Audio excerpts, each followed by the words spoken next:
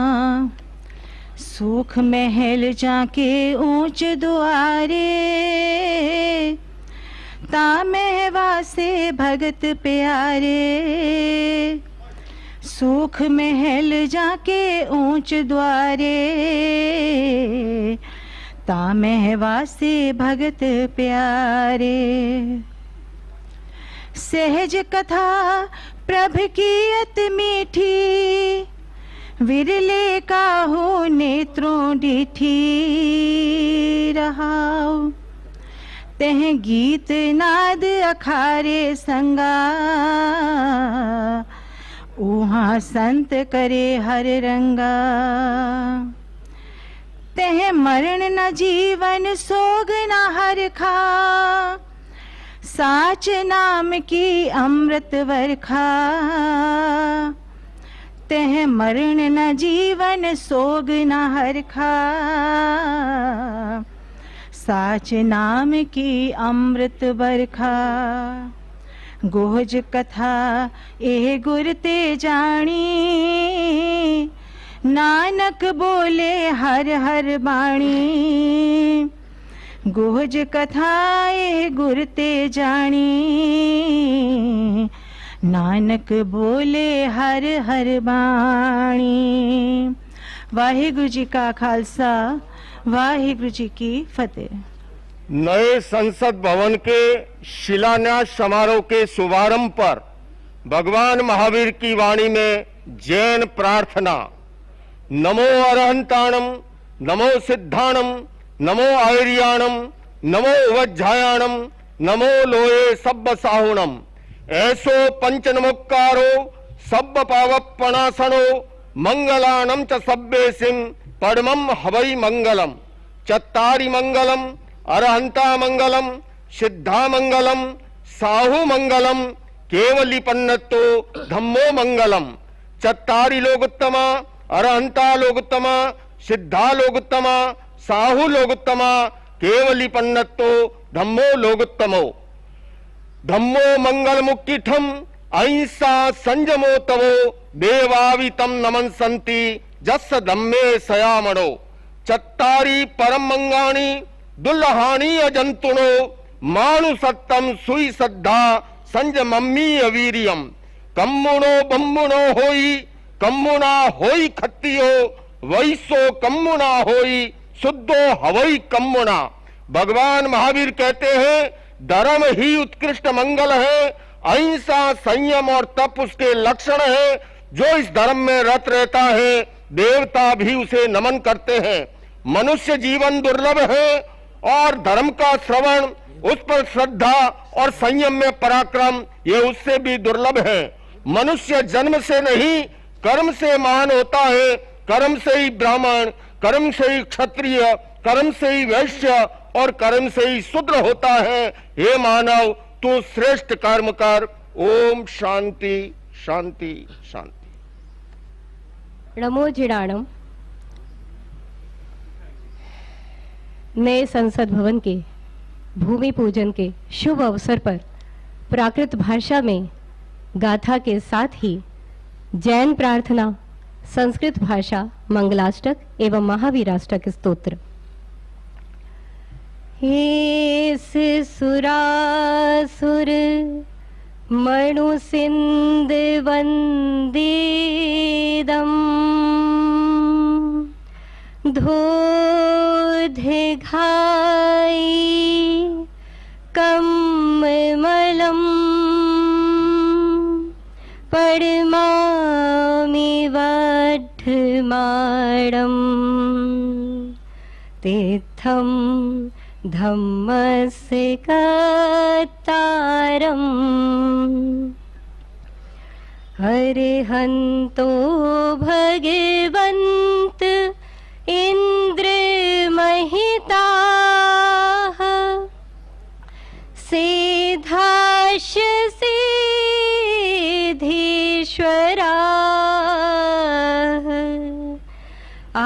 आचार्या जिन शासनोन्नतिकराः, पूज्या उपाध्यायका, श्री सिद्धांत सुपाठका मुनिवराः, रत्नत्रयाराधका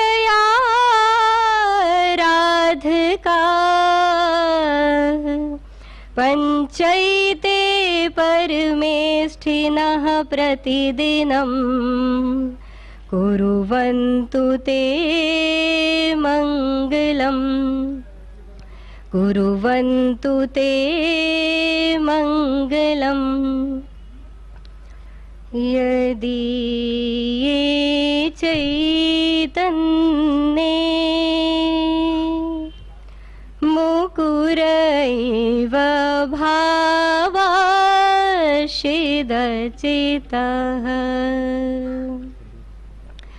समं भान्ति ध्रुव्य व्ययजनिलसन्तोऽन्तरहिता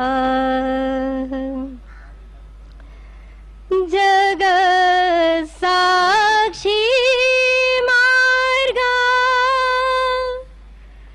प्रकटन परो भानो रेवयो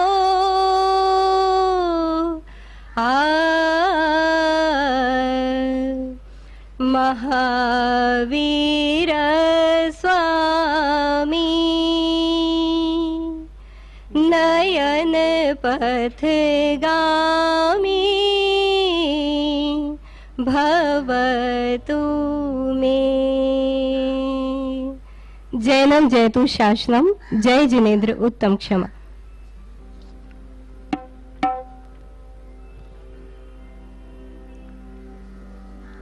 सतनाम श्री वाहे गुरु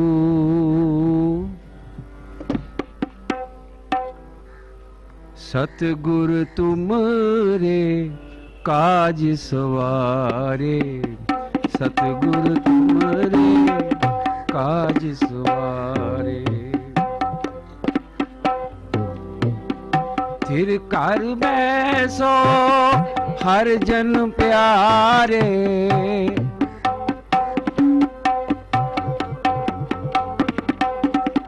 थिर कर बैसो हर जन प्यारे तुमरे काज सवारे सतगुर तुमरे काज सवारे तुमरे काज सवारे सतगुरु तुमरे काज सवारे दुष्ट दूत परमेश्वर मारे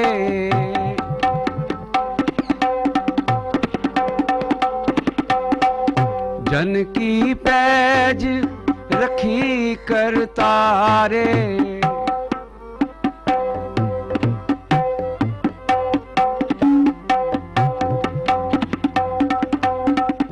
बादशाह सब वस कर दीने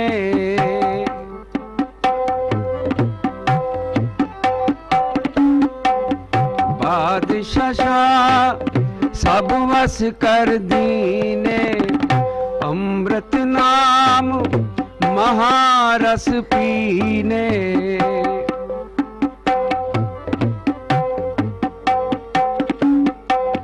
निरपो निरपो होए भजो भगवान साध संगत मिल कीनो दान शरण परे प्रभ अंतर जामी प्रभ अंतर जामी शरण परे प्रभ अंतर जामी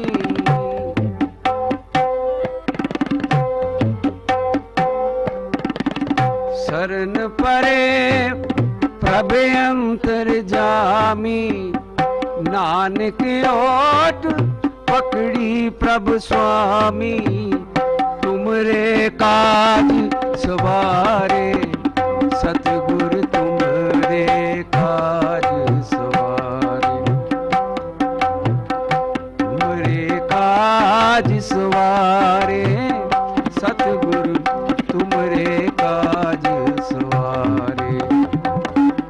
सतनाम वाहेगुरु सतनाम वाहेगुरु सतनाम वाहेगुरु सतनाम वाहेगुरु तुमरे काज सवारे।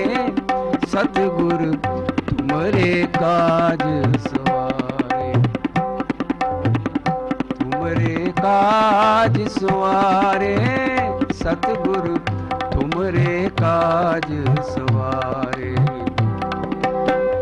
थिर कर बैसो हर जन प्यारे।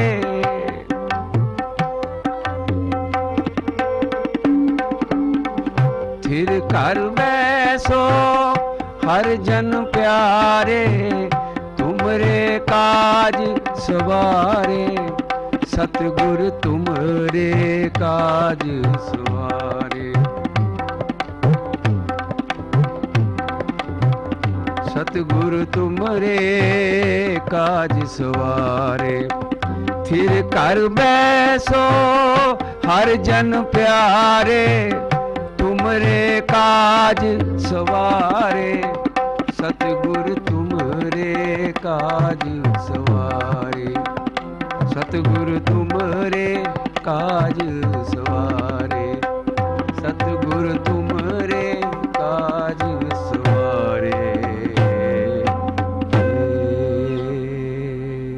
ओम श्री सद्गुरु चरण कमलेभ्यो नमः। अथर्ववेद भूमि सूक्तस्य केषाञ्चन मंत्राणां पाठः। हरिः ओम। सत्यं बृहदृतमुग्रं दीक्षा तपो ब्रह्मयज्ञः पृथिवीं धारयन्ति। सानो भूतस्य भव्यस्य पत्न्यूरुं लोकं पृथिवी नः कृणोतु। गिरयस्ते पर्वताः हिमवन्तोरण्यं ते पृथिवीस्यो नमस्तु। बभ्रुं कृष्णां रोहिणीं विश्वरूपां ध्रुवां भूमिं पृथिवीमिन्द्रगुप्ताम्। अजीते हतो अक्षतोऽध्यष्ठां पृथिवीमहं। माता भूमिः पुत्रोऽहं पृथिव्याः। माता भूमिः पुत्रोऽहं पृथिव्याः। श्रीमद्भगवद्गीतायाः केषाञ्चन श्लोकानां पाठः।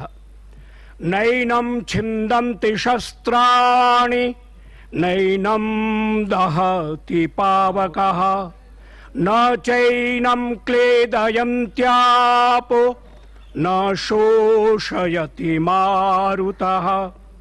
हतो वा प्राप्स्यसि स्वर्गं जित्वा वा भोक्ष्यसे महीम्।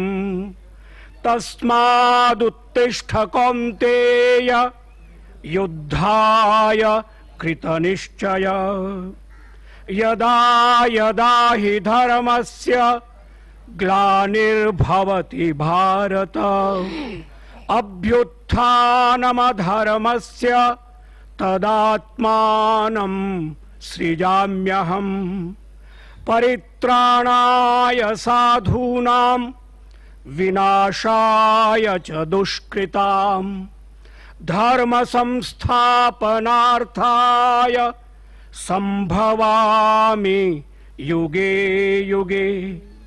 कर्मण्येवाधिकारस्ते मा फलेषु कदाचन मा कर्मफल हेतुर्भूः मा ते संगोस्त्वकर्मणि।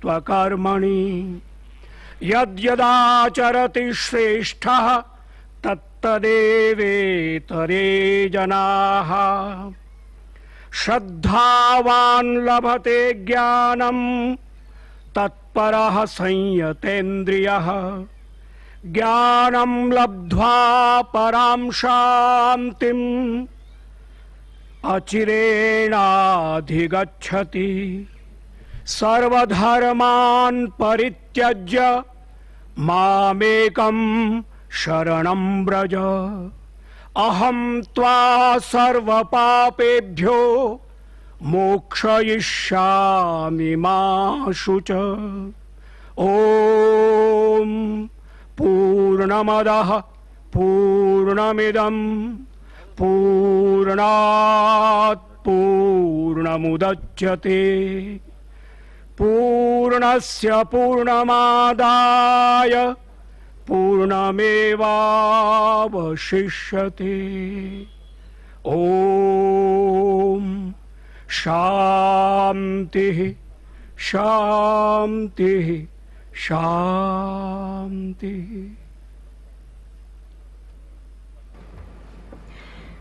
इस पावन अवसर पर विभिन्न धर्मों के धर्म गुरुओं के आशीर्वाद के बाद अब मैं आवासन एवं शहरी कार्य केंद्रीय राज्य मंत्री स्वतंत्र प्रभार श्री हरदीप सिंह पुरी जी से सविनय निवेदन करती हूं कि विशिष्ट अतिथिगण के स्वागत हेतु स्वागत संबोधन प्रस्तुत करें।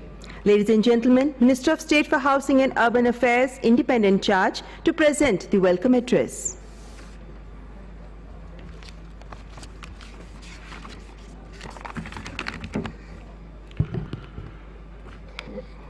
आदरणीय प्रधानमंत्री जी, माननीय सभापति महोदय, केंद्रीय मंत्रिमंडल में मेरे वरिष्ठ साथी श्री प्रहलाद जोशी जी, माननीय उपाध्यक्ष राज्यसभा श्री हरिवंश जी एवं उपस्थित सभी महानुभावों का मैं आज के कार्यक्रम में स्वागत करना चाहूँगा। आदरणीय प्रधानमंत्री जी, आपके करकमलों द्वारा जो आज हमारी पार्लियामेंट बिल्डिंग का शिलान्यास हो रहा है, ये सिर्फ भारत के लोकतंत्र के लिए नहीं, विश्व में लोकतंत्र की परंपरा के लिए भी एक महत्वपूर्ण दिवस माना जाएगा। जब भी डेमोक्रेसी की चर्चा होती है और जो डेमोक्रेसी का नैरेटिव है, उसमें इस बात की जानकारी शायद कम है कि गणतंत्र और लोकतंत्र भारत में बहुत पूर्व से विद्यमान रहे हैं। जब यूनानी यात्री मेगास्थनीज भारत में 302 वर्ष पूर्व ईसा पूर्व में आए थे, तो उन्होंने भारत में गणतंत्र को देखा था और अपनी पुस्तिका इंडिका में इसकी चर्चा भी की थी। इसी तरह गौतम बुद्ध जी के काल में भी वैशाली में गणराज्य का स्वरूप मौजूद था।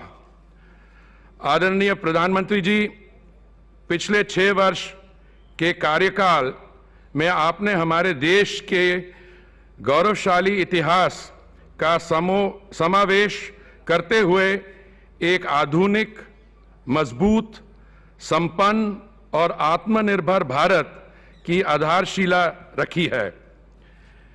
इस क्रम में आज एक बहुत महत्वपूर्ण दिन है। जो हमारे मौजूदा संसद भवन है, वह 93 वर्ष पूर्व एक इंपीरियल लेजिस्लेटिव काउंसिल के रूप में बनाया गया था। जब इसकी कल्पना की गई और जब इसका निर्माण हुआ, तब कभी भी इससे स्वतंत्र भारत के बाईकैमरल लेजिस्लेचर के अनुसार नहीं सोचा गया था। हमारे वर्तमान संसद भवन में विधायिका के संचालन में हमेशा से बड़ी परेशानियां आती रही हैं, जिन्हें पूर्व के सभापतियों द्वारा रेखांकित भी किया गया था। वर्तमान संसद भवन को संशोधित कर इन कमियों को दूर करने का पर भी विचार किया गया, लेकिन हमने ये पाया कि जब देश में सांसदों की संख्या 2026 के बाद बढ़ने की भी संभावना है, तो वर्तमान संसद एक नए भारत की जरूरतों को कभी परिपूर्ण नहीं कर पाएगा। मैं माननीय सभापति महोदय श्री ओम बिरला जी का बहुत आभारी हूं कि इन्होंने 2019 में नए संसद भवन को लेकर एक संसदीय संकल्प भी पारित कराया, जिसका आज परिप्रेक्ष्य में बहुत महत्व है। ये हमारे देश का परम सौभाग्य है कि हमें ऐसे अग्रसोची प्रधानमंत्री मिले जिन्होंने देश की वर्तमान और भविष्य की जरूरत को पहचाना और नए भारत के लिए एक नवीन, अनूठे और प्रभावी संसद की परिकल्पना की। ये भवन एक आत्मनिर्भर भारत के आपके संकल्प का भी एक वास्तविक रूप होगा। मैं माननीय प्रधानमंत्री जी को धन्यवाद देना चाहूंगा कि उनके निर्णायक नेतृत्व में इस महत्वपूर्ण राष्ट्रीय परियोजना का शुभ आरंभ किया जा रहा है। ये मेरे स्वयं के लिए एक बहुत हर्ष और संतोष का विषय है कि मुझे इस गौरवशाली राष्ट्रीय परियोजना में एक छोटा सा हिस्सा लेने का मौका मिल रहा है। मैं अपने मंत्रालय की ओर से सभी को आश्वस्त करना चाहूंगा कि हम इस परियोजना को पूरी निष्ठा और समर्पण के साथ पूरा करेंगे। नए संसद भवन का निर्माण वर्ष 2022 तक पूरा करेंगे, जिससे कि वर्ष 2022 के संसद की शीतकालीन सत्र नए भवन में ही हो। वर्ष 2022 का विशेष महत्व है क्योंकि इस वर्ष हमारे देश की स्वतंत्रता की 75वीं वर्षगांठ होगी। प्रधानमंत्री जी, आने वाली पीढ़ियां आपको आपके निर्णायक और दूरदर्शी नेतृत्व की निरंतर प्रशंसा करेंगे, क्योंकि ये नया संसद भवन विश्व के न सिर्फ सबसे विशाल बल्कि सबसे प्राचीन लोकतंत्र का भव्य और उपयुक्त मंदिर भी होगा। This will be the temple of democracy of not only the world's largest but also the world's oldest democracy. बहुत बहुत धन्यवाद। धन्यवाद माननीय मंत्री जी। Ladies and gentlemen, on this historic occasion, Honorable President Shri Ramnath Kovind and Honorable Vice President of India Shri M. Venkaiah Naidu have sent their blessings. I call upon Deputy Chairman Rajya Sabha Shri Harivansh Narayan Singh to kindly read their messages.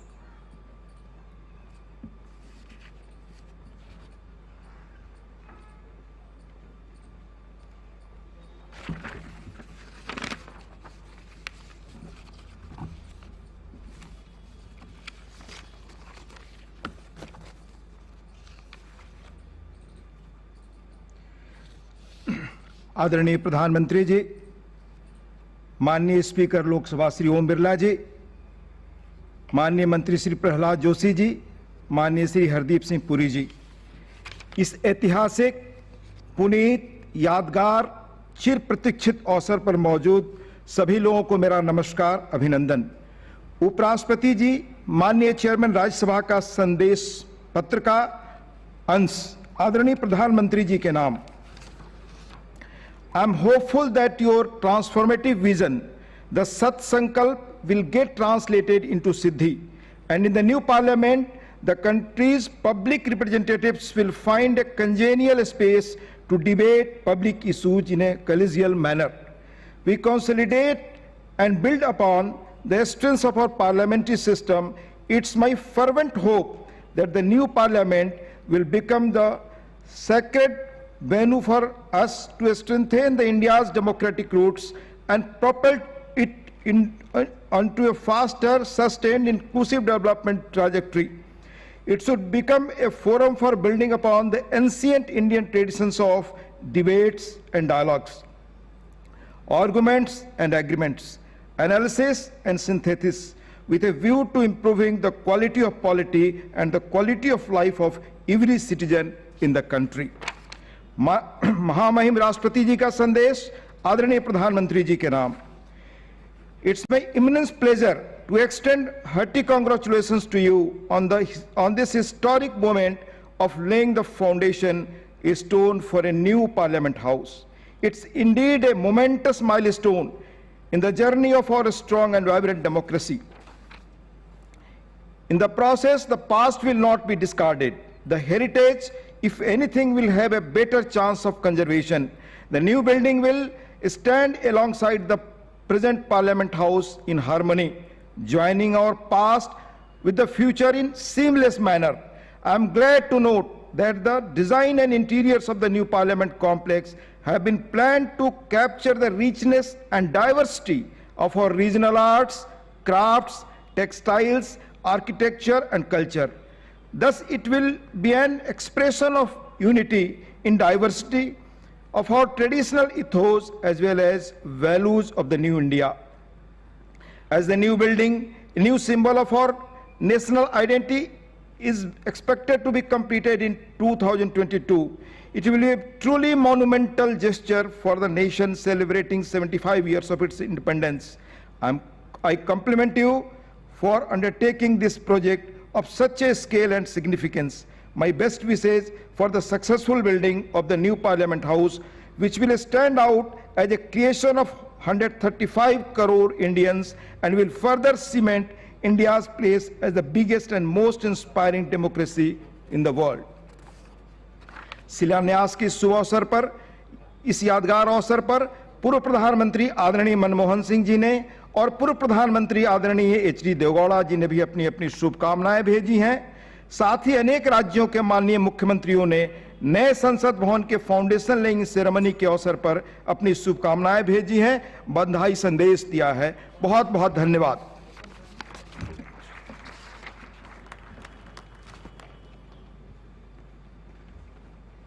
धन्यवाद माननीय उपसभापति जी।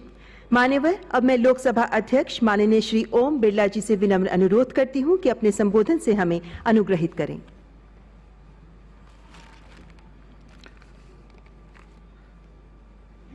माननीय प्रधानमंत्री महोदय, उपस्थित गणमान्य अतिथिगण, virtual माध्यम से देश और विश्व के सभी जुड़े मान्य अतिथिगण, देवियों और सज्जनों, आज देश के लिए गौरव का दिन है। भारत के लोकतंत्र की मजबूती के स्तंभ संसद के नए भवन के शिलान्यास अवसर पर मैं समस्त देशवासियों का अभिनंदन करता हूं। लोकतंत्र की 70 वर्ष की यात्रा में भारत के नागरिक न्याय, स्वतंत्रता, पंथ निरपेक्षता, समता, एकता, अखंडता और बंधुत्व की भावना के प्रति संकल्पित रहे हैं। हमारे वर्तमान संसद भवन का निर्माण 1927 में केंद्रीय लेजिस्लेटिव असेंबली के रूप में हुआ है, जिसे अब 93 वर्ष हो चुके हैं। हमारी संसद लोगों के विश्वास और आकांक्षाओं की प्रतीक है।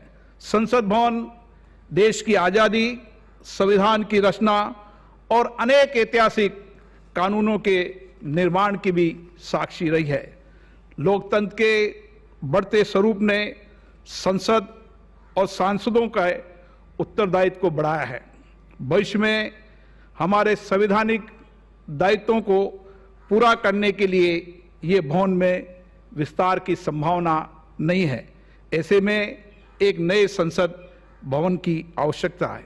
संसद के दोनों सदनों के माननीय सदस्यों की ये इच्छा थी कि विश्व के सबसे बड़े कार्यशील एवं जीवंत लोकतंत्र के लिए नए संसद भवन का निर्माण हो, जो भारतीय संस्कृति की विविधता को समेटते हुए भविष्य की आवश्यकताओं को पूरा कर सके। पिछले साल 5 अगस्त को संसद के दोनों सदनों ने माननीय प्रधानमंत्री जी से संसद के नए भवन के निर्माण के लिए आग्रह किया था। हमारा देश लोकतंत्र के लिए परिपक्व हो चुका है। हम आज़ादी के 75 वर्ष पूर्ण करने जा रहे हैं। विकास के नए आयाम भी हमने तय किए हैं। देश की जनता का सपना है कि उन्हें संसद का एक नया आधुनिक भवन मिले। माननीय सांसदों एवं सदन की भावनाओं को देखते हुए माननीय प्रधानमंत्री जी ने संसद भवन के निर्माण की स्वीकृति दी और आज वह शुभ दिन आया है जब उनके कर कमलों द्वारा नए संसद भवन का भूमि पूजन और शिलान्यास हो रहा है। माननीय प्रधानमंत्री जी ने संसद के दोनों सदनों की भावनाओं का सम्मान किया, इसके लिए मैं उनका आभार प्रकट करता हूं। मुझे विश्वास है कि हम जल्द ही आधुनिक तकनीकी युक्त सुरक्षित पर्यावरण अनुकूल नए संसद भवन का निर्माण कार्य पूर्ण करने में सफल होंगे, जहां जनप्रतिनिधि जनता की आशाओं, अपेक्षाओं और उम्मीदों को कुशलता और दक्षता के साथ पूरा कर पाएंगे। भारत विश्व का सबसे बड़ा लोकतंत्र है। हमारे संवैधानिक मूल्यों और लोकतांत्रिक प्रक्रियाएं विश्व के लिए आदर्श है, जिसे देखने और समझने के लिए दुनिया भर के लोग आते हैं। संसद का नया भवन देश के सभी प्रांतों की उत्कृष्ट कला, संस्कृति और विविधताओं से परिपूर्ण होगा और सभी देशवासियों की प्रेरणा का केंद्र भी होगा। इस अवसर पर मैं माननीय राष्ट्रपति जी का, माननीय उपराष्ट्रपति जी का धन्यवाद देता हूं, जिनके आशीर्वचन तथा प्रेरणादायी संदेश हमेशा हमारा मार्गदर्शन करते रहेंगे। मैं माननीय प्रधानमंत्री जी का पुनः आभार व्यक्त करता हूं, जिन्होंने आज नए आत्मनिर्भर और समृद्ध भारत की संसद के नए भवन की नींव रखी है। मेरी कामना है ये भवन पूरे विश्व को अनादिकाल तक संवैधानिक और लोकतांत्रिक मूल्यों का आदर्श संदेश देता रहेगा। जय हिंद।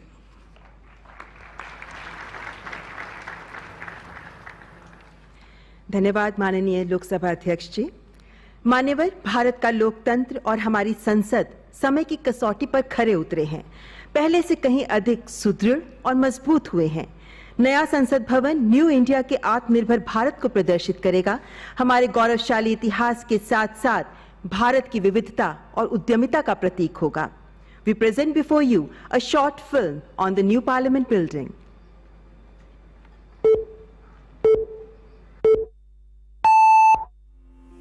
भारत दुनिया का सबसे बड़ा लोकतंत्र,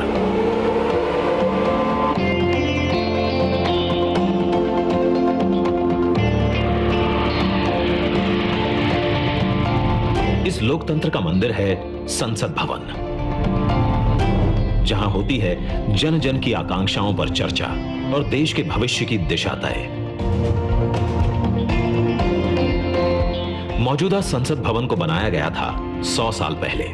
इन 100 सालों में आवश्यकताओं के अनुरूप इसे कई बार रिपेयर और रेनोवेट किया जा चुका है, पर अब पुरानी संरचना में सीटिंग क्षमता बढ़ाना मुमकिन नहीं, और ना ही मुमकिन है इंफ्रास्ट्रक्चर और टेक्नोलॉजी में सुधार कर उसे अपग्रेड करना।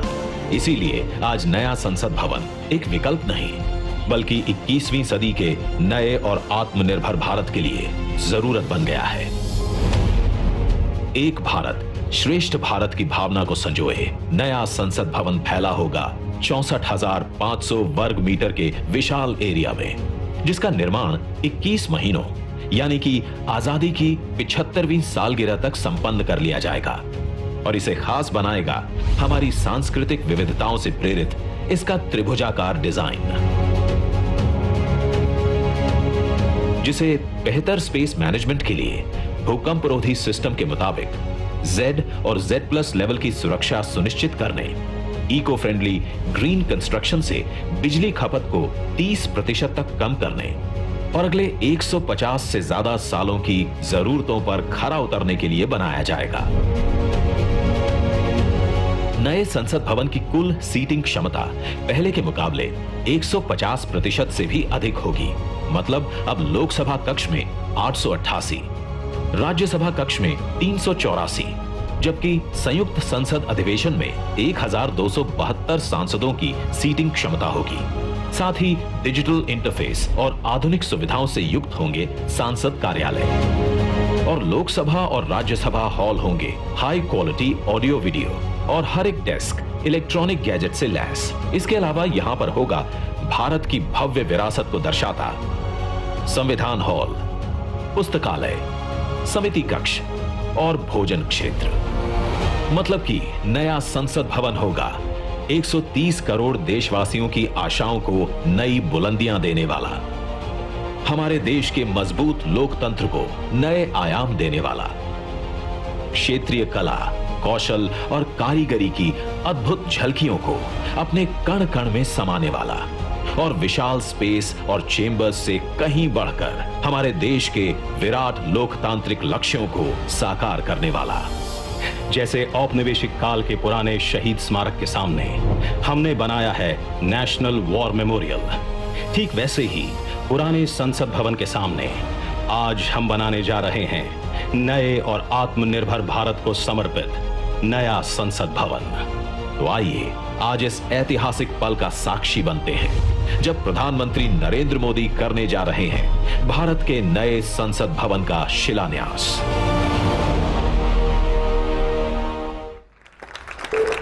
भारत की शान, वैभव और भव्यता का परिचायक होगा नया संसद भवन, जिसकी आवश्यकता तो लंबे समय से महसूस की जा रही थी, लेकिन इसे बनाने का निर्णय प्रधानमंत्री श्री नरेंद्र मोदी के दूरदर्शी, परिवर्तनकारी और निर्णायक कुशल नेतृत्व में ही संभव हो पाया। आपके मार्गदर्शन में बनाने वाला नया संसद भवन संकल्प से सिद्धि का, न्यू इंडिया एट 75 के विजन का अनुपम उदाहरण प्रस्तुत करेगा। इस शुभ अवसर पर मैं परम श्रद्धेय आदरणीय प्रधानमंत्री जी से करबद्ध आग्रह करती हूं कि अपने आशीर्वचनों से हमारा मार्गदर्शन करें। Ladies and gentleman, please welcome honourable prime minister.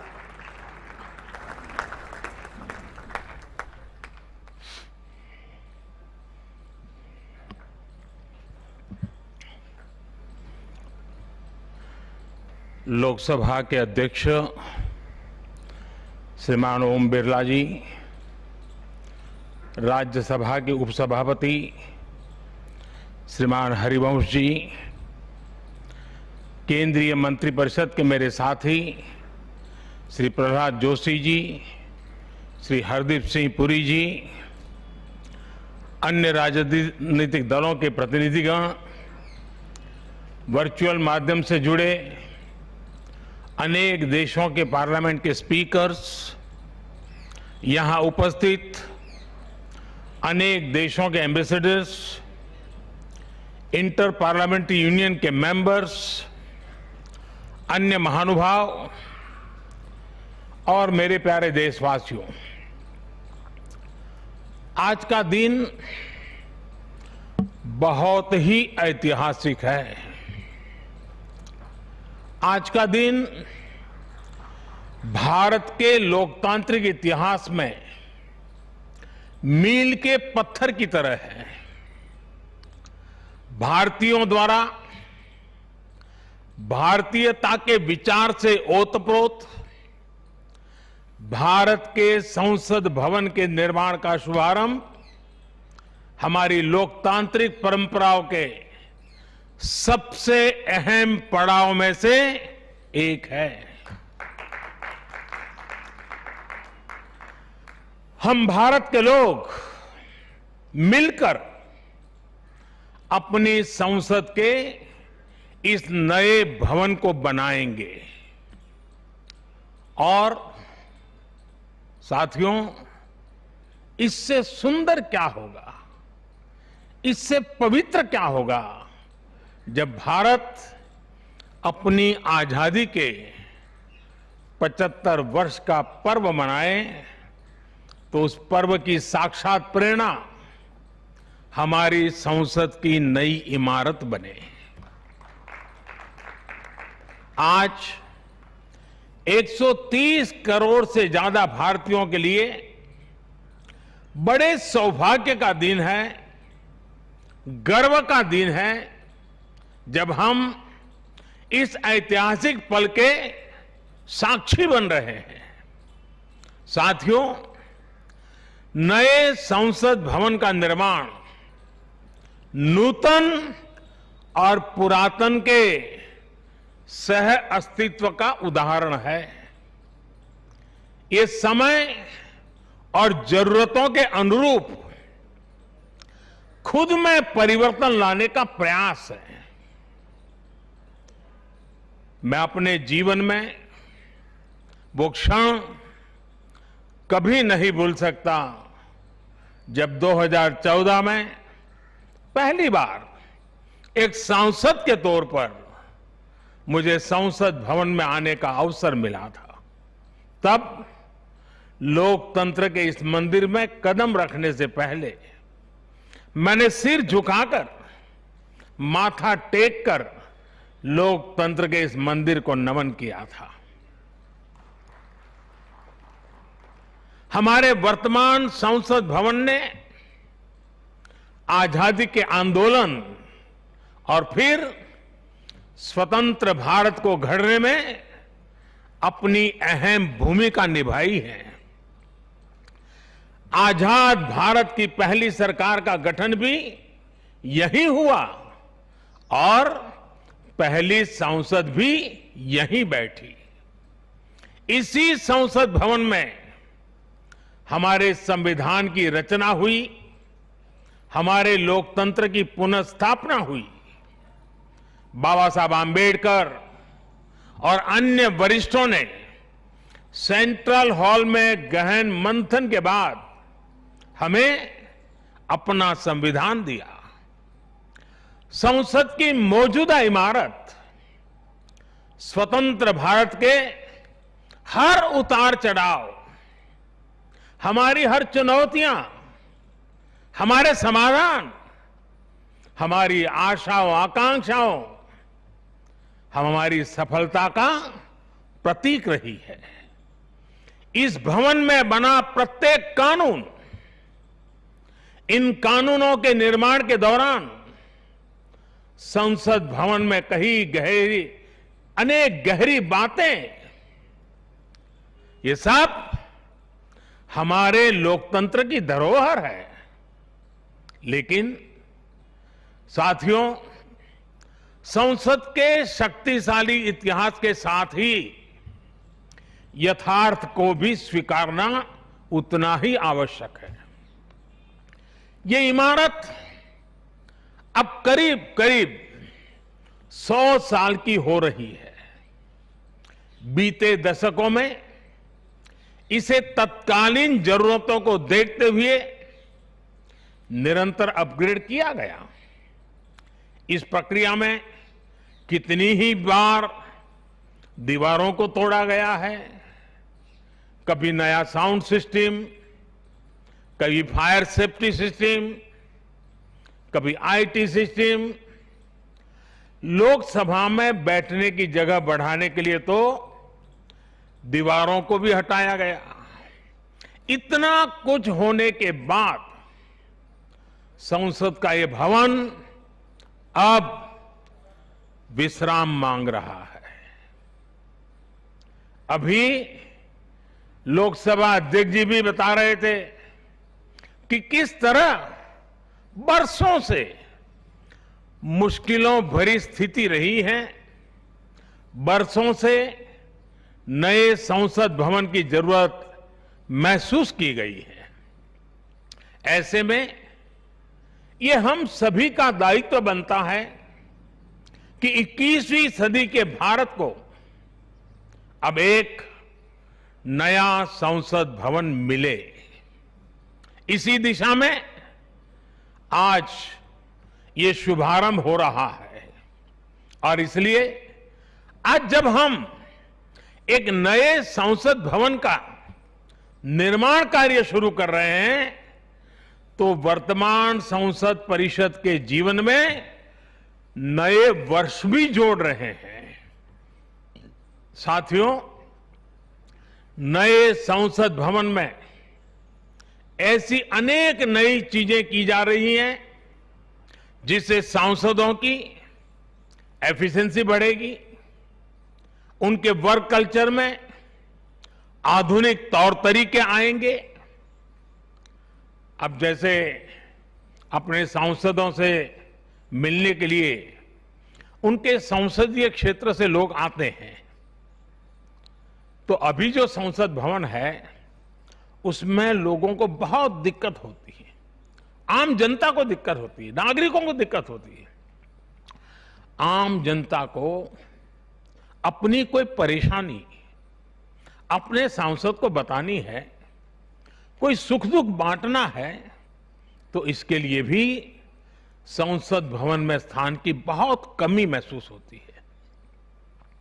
भविष्य में प्रत्येक सांसद के पास ये सुविधा होगी कि वो अपने क्षेत्र के लोगों से यही निकट में ही, इसी ये विशाल परिसर के बीच में ही उनको एक व्यवस्था मिलेगी ताकि वो अपने संसदीय क्षेत्र से आए लोगों को उनके सुख दुख बांट सके। साथियों, पुराने संसद भवन ने स्वतंत्रता के बाद के भारत को दिशा दी, तो नया भवन आत्मनिर्भर भारत के निर्माण का गवाह बनेगा। पुराने संसद भवन में देश की आवश्यकताओं की पूर्ति के लिए काम हुआ, तो नए भवन में 21वीं सदी के भारत की आकांक्षाएं पूरी की जाएगी। जैसे आज इंडिया गेट से आगे नेशनल वॉर मेमोरियल ने राष्ट्रीय पहचान बनाई है, वैसे ही संसद का नया भवन अपनी पहचान स्थापित करेगा। देश के लोग, आने वाली पीढ़ियां नए भवन को देखकर गर्व करेगी कि ये स्वतंत्र भारत में बना है। आजादी के 75 वर्ष का स्मरण करते हुए इसका निर्माण हुआ है। साथियों, संसद भवन की शक्ति का स्रोत, उसकी ऊर्जा का स्रोत हमारा लोकतंत्र है। आजादी के समय किस तरह से एक लोकतांत्रिक राष्ट्र के रूप में भारत के अस्तित्व पर संदेह और शंकाएं जताई गई थी, ये इतिहास का हिस्सा है। अशिक्षा, गरीबी, सामाजिक विविधता और अनुभवहीनता जैसे अनेक तर्कों के साथ ये भविष्यवाणी भी कर दी गई थी कि भारत में लोकतंत्र असफल हो जाएगा। आज हम गर्व से कह सकते हैं कि हमारे देश ने उन आशंकाओं को न सिर्फ गलत सिद्ध किया है, बल्कि 21वीं सदी की दुनिया भारत को अहम लोकतांत्रिक ताकत के रूप में आगे बढ़ते हुए देख भी रही है। साथियों, लोकतंत्र भारत में क्यों सफल हुआ, क्यों सफल है और क्यों कभी लोकतंत्र पर आंच नहीं आ सकती, ये बात हमारी हर पीढ़ी को जानना समझना बहुत आवश्यक है। हम देखते सुनते हैं, दुनिया में 13वीं शताब्दी में रचित मैग्ना कार्टा की बहुत चर्चा होती है।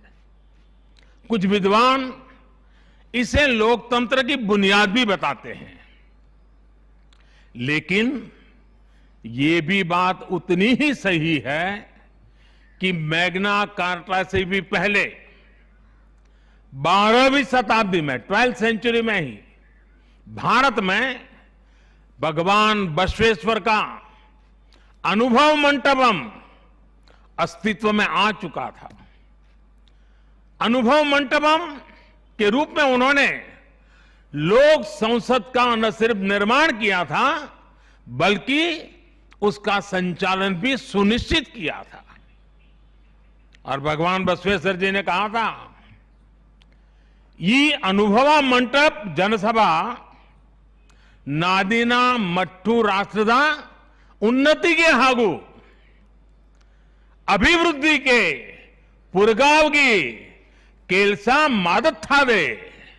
यानी ये अनुभव मंटपम एक ऐसी जनसभा है जो राज्य और राष्ट्र के हित में और उनकी उन्नति के लिए सभी को एकजुट होकर काम करने के लिए प्रेरित करती है। अनुभव मंटपम लोकतंत्र का ही तो एक स्वरूप था। साथियों, इस कालखंड के और पहले जाएं तो तमिलनाडु में चेन्नई से 80-85 किलोमीटर दूर उत्तरा मेरूर नाम के गांव में एक बहुत ही ऐतिहासिक साक्ष्य दिखाई देता है। इस गांव में चोल साम्राज्य के दौरान 10वीं शताब्दी में पत्थरों पर तमिल में लिखी गई पंचायत व्यवस्था का वर्णन है, 10th सेंचुरी। और इसमें बताया गया है कि कैसे हर गांव को कुटुंब में कैटेगराइज किया जाता था, जिनको अगर आज की भाषा में कहना है तो हम आज उसको एक वार्ड कह सकते हैं। उन कुटुंबों से एक एक प्रतिनिधि महासभा में भेजा जाता था और जैसा आज भी होता है, इस गांव में 1000 वर्ष पूर्व जो महासभा लगती थी वो आज भी वहां मौजूद है। और साथियों, 1000 वर्ष पूर्व बनी इस लोकतांत्रिक व्यवस्था में एक और बात बहुत महत्वपूर्ण थी। उस पत्थर पे लिखा हुआ है, उस शिलालेख में वर्णन है इसका, और उसमें कहा गया है कि जनप्रतिनिधि को चुनाव लड़ने के लिए अयोग्य घोषित करने का भी प्रावधान था उस जमाने में। और नियम क्या था? नियम यह था कि जो जनप्रतिनिधि अपनी संपत्ति का ब्यौरा नहीं देगा, वो और उसके करीबी रिश्तेदार चुनाव नहीं लड़ पाएंगे। कितने सालों पहले, सोचिए कितनी बारीकी से उस समय पर हर पहलू को सोचा गया, समझा गया, अपनी लोकतांत्रिक परंपराओं का हिस्सा बनाया गया। साथियों, लोकतंत्र का हमारे इतिहास देश के हर कोने में नजर आता है, कोने कोने में नजर आता है। कुछ शब्दों से तो हम बराबर परिचित हैं, सभा, समिति, गणपति, गणाधिपति। ये शब्दावली हमारे मन मस्तिष्क में सदियों से प्रवाहित है। सदियों पहले शाक्या, मल्ला और वेजी जैसे गणतंत्र हो, लिच्छवी, मल्लक, मड़क और कंबोज जैसे गणराज्य हो, या फिर मौर्य काल में कलिंग, सभी ने लोकतंत्र को ही शासन का आधार बनाया था। हजारों साल पहले रचित हमारे वेदों में से ऋग्वेद में लोकतंत्र के विचार को समज्ञान यानी समूह चेतना, कलेक्टिव कॉन्शियसनेस के रूप में देखा गया है। साथियों, आमतौर पर अन्य जगहों पर जब डेमोक्रेसी की चर्चा होती है तो ज्यादातर चुनाव की प्रक्रिया, इलेक्टेड मेंबर्स, उनके गठन की रचना, शासन प्रशासन, लोकतंत्र की परिभाषा इन्हीं चीजों के आसपास रहती है। इस प्रकार की व्यवस्था पर अधिक बल देने को ही ज्यादातर स्थानों पर उसी को डेमोक्रेसी कहते हैं। लेकिन भारत में लोकतंत्र एक संस्कार है। भारत के लिए लोकतंत्र जीवन मूल्य है, जीवन पद्धति है, राष्ट्र जीवन की आत्मा है। भारत का लोकतंत्र सदियों के अनुभव से विकसित हुई व्यवस्था है। भारत के लिए लोकतंत्र में जीवन मंत्र भी है, जीवन तत्व भी है और साथ ही व्यवस्था का तंत्र भी है, तत्व भी है, तंत्र भी है। समय समय पर इसमें व्यवस्थाएं बदलती रही, प्रक्रियाएं बदलती रही, लेकिन आत्मा लोकतंत्र ही रही। और विडंबना देखिए, आज भारत का लोकतंत्र हमें पश्चिमी देशों से न समझाया जाता है। जब हम विश्वास के साथ अपने लोकतांत्रिक इतिहास का गौरवगान करेंगे तो वो दिन दूर नहीं जब दुनिया भी कहेगी India is mother of democracy, India is mother of democracy, India is mother of democracy. साथियों, भारत के लोकतंत्र में समाही शक्ति ही देश के विकास को नई ऊर्जा दे रही है, देशवासियों को नया विश्वास दे रही है। दुनिया के अनेक देशों में जहां लोकतांत्रिक प्रक्रियाओं को लेकर अलग स्थिति बन रही है, वहीं भारत में लोकतंत्र नित्य नूतन हो रहा है। हाल के वर्षों में हमने देखा है कि कई लोकतांत्रिक देशों में अब वोटर टर्नआउट लगातार घट रहा है। इसके विपरीत भारत में हम हर चुनाव के साथ वोटर टर्नआउट को बढ़ाते हुए देख रहे हैं, बढ़ता हुआ देख रहे हैं। इसमें भी महिलाओं और युवाओं की भागीदारी निरंतर बढ़ती जा रही है। साथियों, इस विश्वास की, इस आस्था की वजह है भारत में लोकतंत्र हमेशा से ही गवर्नेंस के साथ ही मतभेदों और विरोधाभासों को सुलझाने का महत्वपूर्ण माध्यम भी रहा है। अलग अलग विचार, अलग अलग दृष्टिकोण, ये सब बातें एक वाइब्रेंट डेमोक्रेसी को सशक्त करते हैं।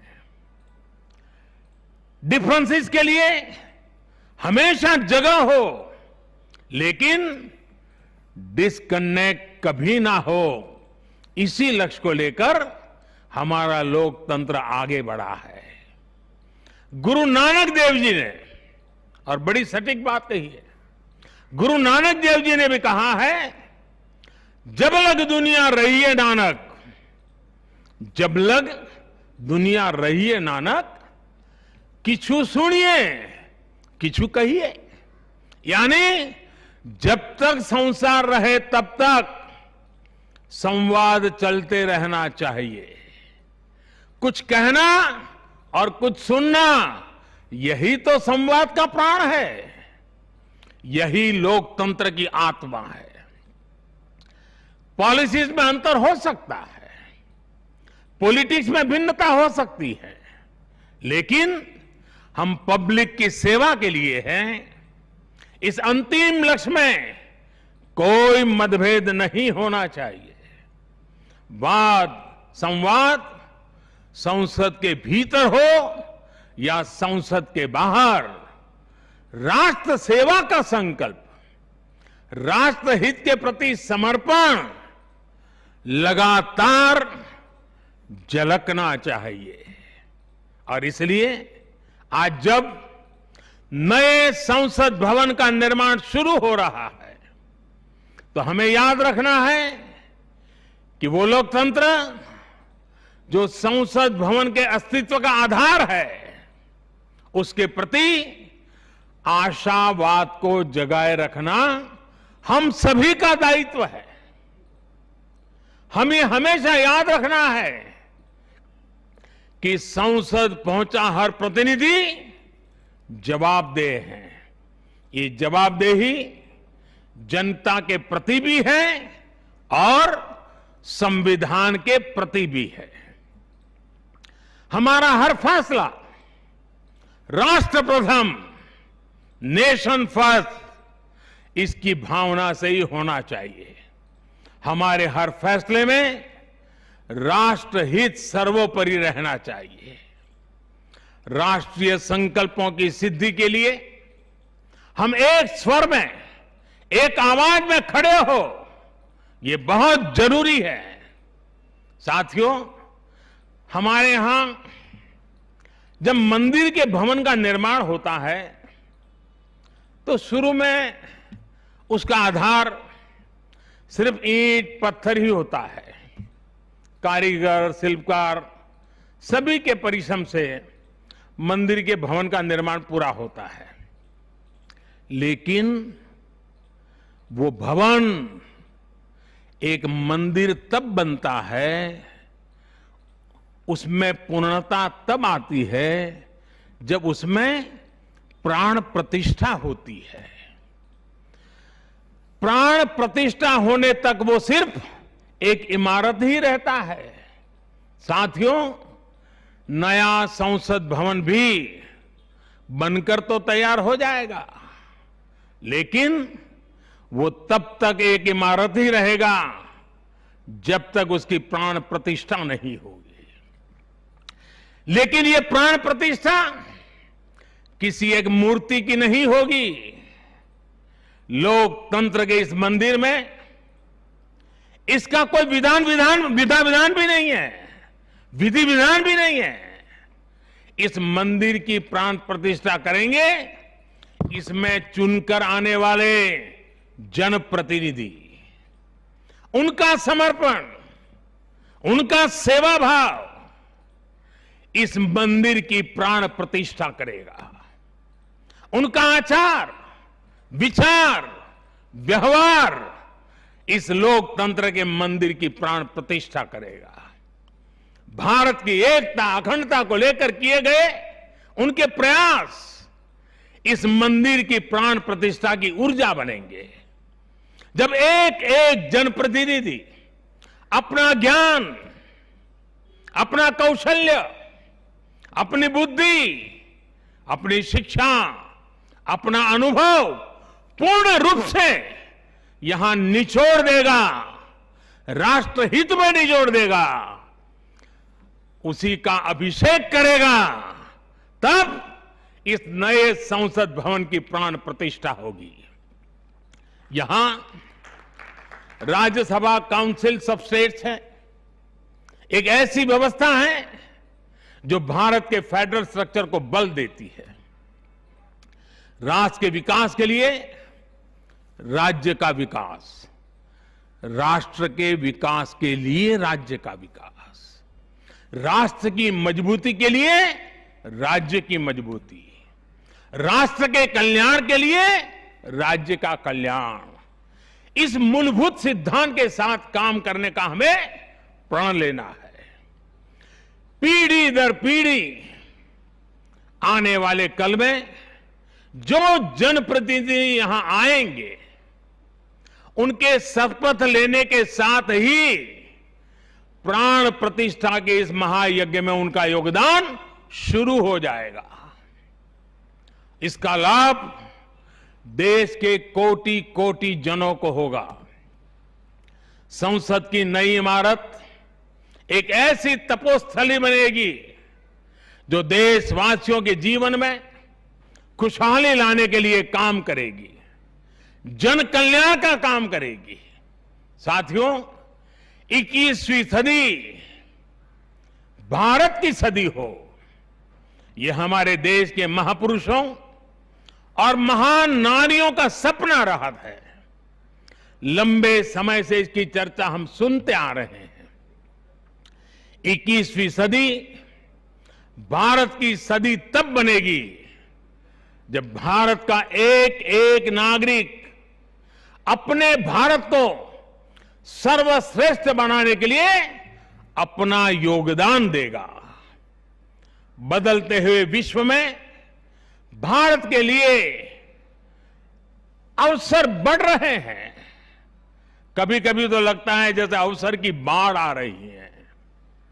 इस अवसर का हमें किसी भी हालत में, किसी भी सूरत में इन अवसरों को हमें हाथ से निकलने नहीं देना है। पिछली शताब्दी के अनुभवों ने हमें बहुत कुछ सिखाया है। उन अनुभवों से सीखे और उन अनुभवों की सीख हमें बार बार याद दिला रही है कि अब समय नहीं गंवाना है, समय को साधना है। साथियों, एक बहुत पुरानी और महत्वपूर्ण बात मैं आज जिक्र करना चाहता हूं। वर्ष 1897 में स्वामी विवेकानंद जी ने देश की जनता के सामने 1897 में कहा था कि अगले 50 सालों के लिए उन्होंने एक आह्वान किया था और स्वामी जी ने कहा था कि आने वाले 50 सालों तक भारत माता की आराधना ही सर्वोपरि हो। देशवासियों के लिए उनका यही एक काम, भारत माता की आराधना। और हमने देखा उस महापुरुष की वाणी की ताकत। इसके ठीक 50 वर्ष बाद 1947 में भारत को आजादी मिल गई थी।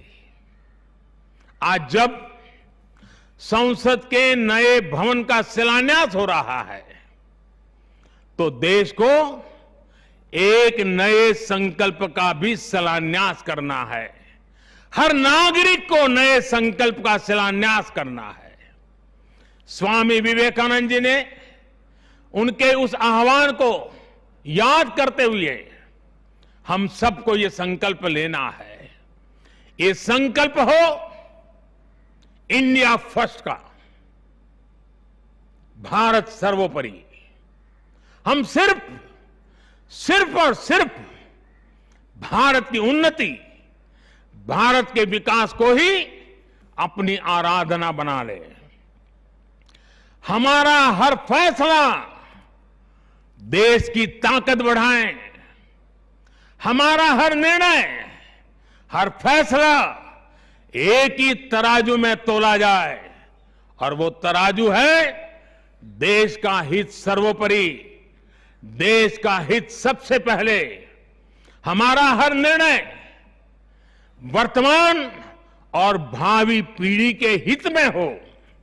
साथियों, स्वामी विवेकानंद जी ने तो 50 वर्ष की बात की थी।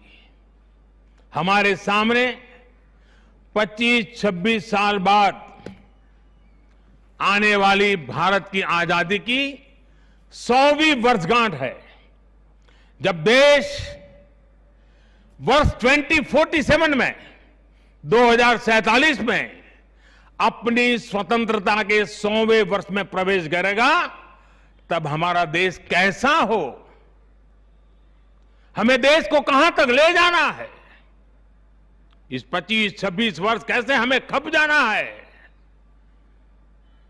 इसके लिए हमें आज संकल्प लेकर काम शुरू करना है। जब हम आज संकल्प लेकर देश हित को सर्वोपरि रखते हुए काम करेंगे तो देश का वर्तमान ही नहीं बल्कि देश का भविष्य भी बेहतर बनाएंगे।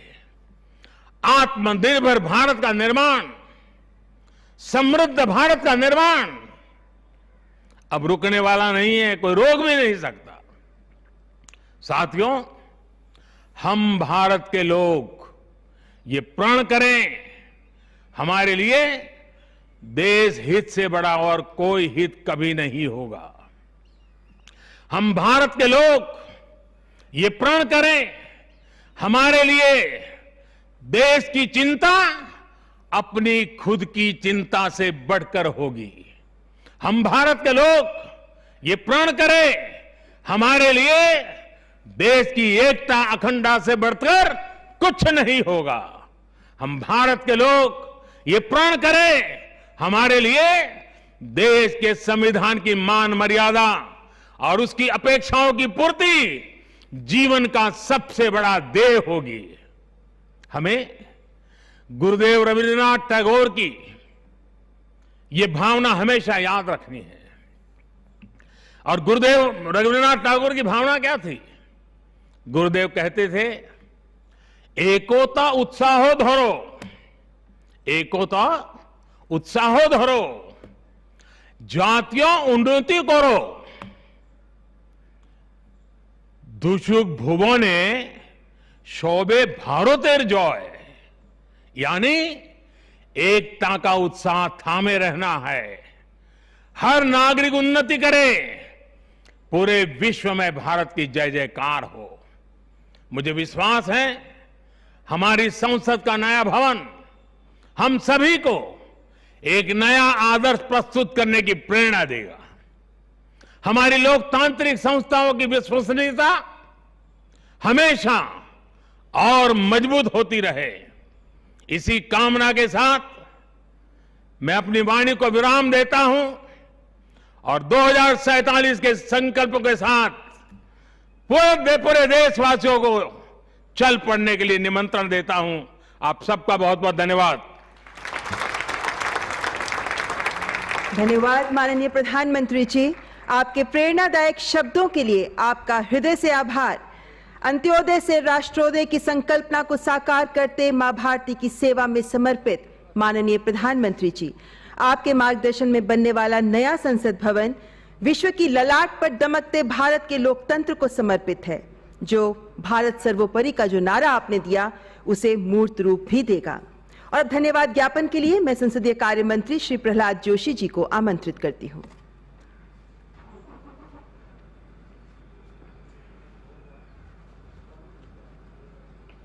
सभी का नमस्कार। आज का दिन हम सब देशवासियों के लिए एक अविस्मरणीय दिन है। हमारा देश के नया संसद भवन का भूमि पूजन सुचारू रूप से संपन्न हुआ है।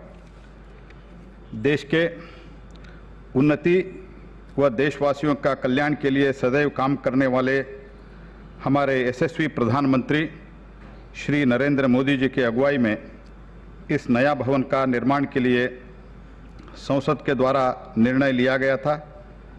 मुझे खुशी है कि आज इस काम का शुभारंभ हो चुका है।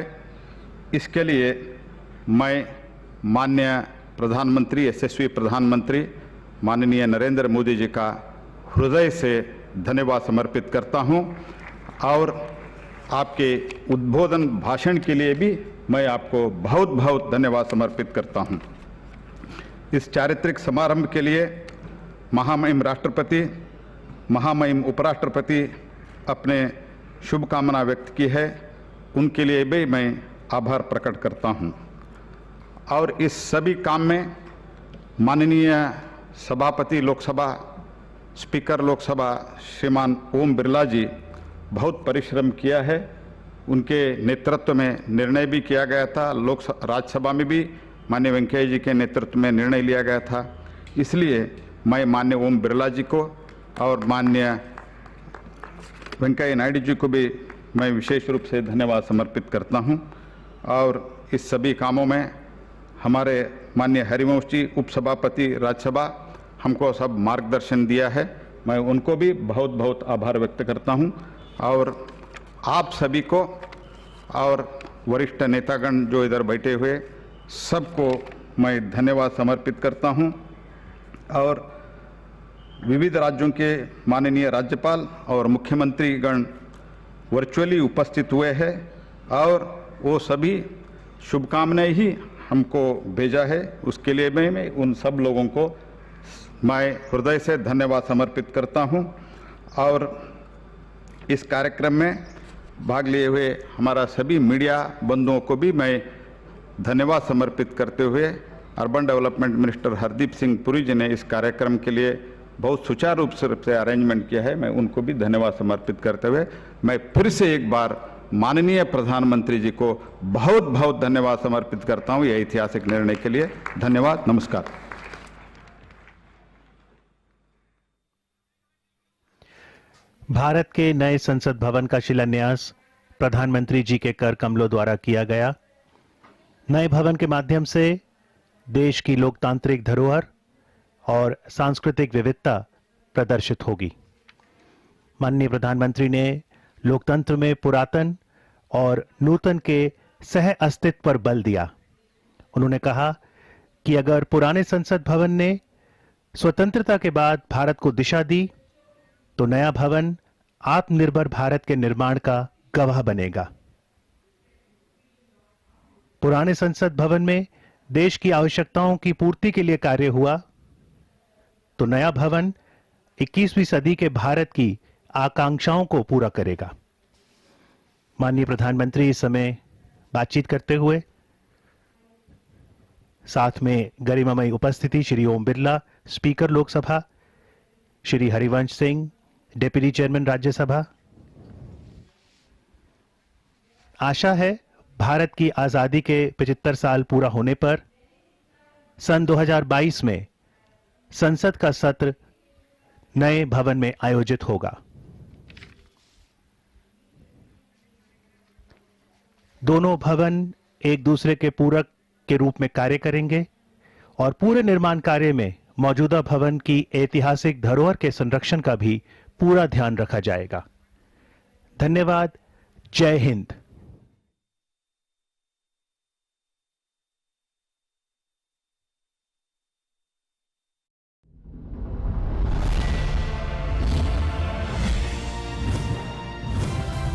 आप देख रहे हैं डीडी नेशनल, इंडिया का अपना channel. He said that the parliament, the present parliament building has witnessed